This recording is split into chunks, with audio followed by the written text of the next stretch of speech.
Hi guys. Today Maurya साम्राज्य। आज हम लोग मौर्य साम्राज्य को देखेंगे कि सबसे प्राचीन कौन था, मौर्य साम्राज्य कहाँ से आया, मगध का शासन किसने किया। तो देखिए चलिए, मौर्य साम्राज्य में सबसे पहले बृहदत्त जो सबसे प्राचीन राजा था और उसका पुत्र जरासंध और फिर बिम्बिसार ने अंग राज्य को और मगध राज्य को मिलाकर बड़ा साम्राज्य बनाया था। लगभग 52 वर्षों तक उसने राज किया। चलिए देखते हैं सबसे प्राचीन वंश का, मगध का प्राचीन वंश कौन है? बृहदत्त। उसके बाद इसकी राजधानी उसने गिरिब्रज रखा था और जरासंध बृहदत्त का पुत्र था। हर्यक वंश के संस्थापक कौन है?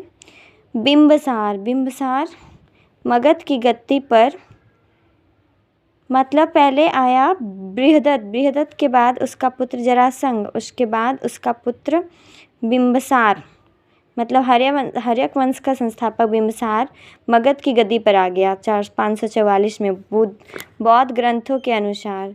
फिर बौद्ध धर्म का अनुयायी था वह। बिम्बिसार ने ब्रह्मदत्त को हरा गया और अंग राज्य को मगध में मिला दिया और उसने बिम्बिसार ने राजगृह का निर्माण कर अपनी राजधानी बनाया।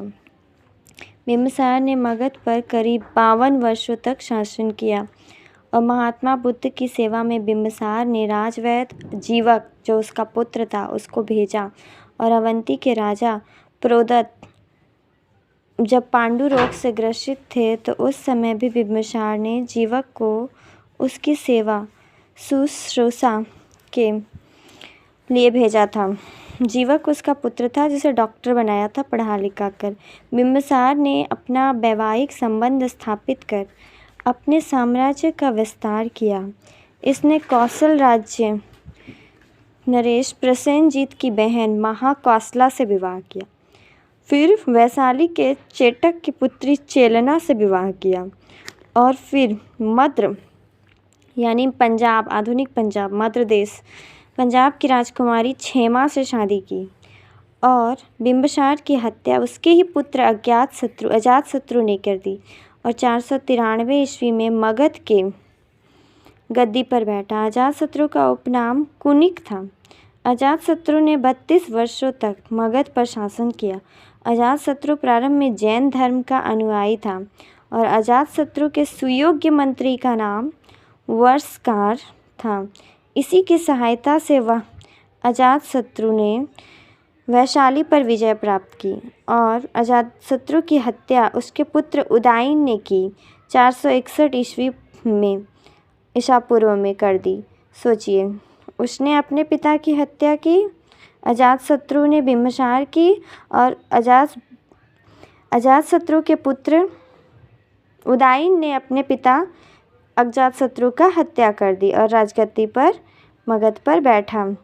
और उदयन ने पाटलिग्राम की स्थापना की। उसने जैन धर्म का अनुयायी था और हर्यक वंश का अंतिम राजा उदयन का पुत्र नागदशक था और नागदशक को उसके अमात्य शिशुनाग ने 412 ईस्वी में अपदस्थ करके मगध पर शिशुनाग वंश का स्थापना की। शिशुनाग ने अपनी राजधानी पाटलिपुत्र से हटाकर वैशाली में स्थापित की और फिर शिशुनाग का उत्तराधिकारी कालाशोक पुनः राजधानी को पाटलिपुत्र ले गया।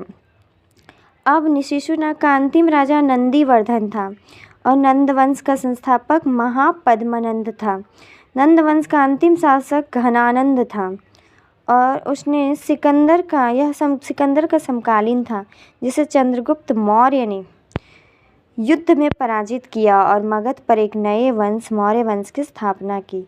तो आने वाले वीडियो में हम अशोक साम्राज्य, चंद्रगुप्त मौर्य और महान अशोक सम्राट बोलिए उसके बारे में पढ़ेंगे और चंद्रगुप्त मौर्य के बारे में जिसने धनानंद के अत्याचार से हम सबको बचाया है।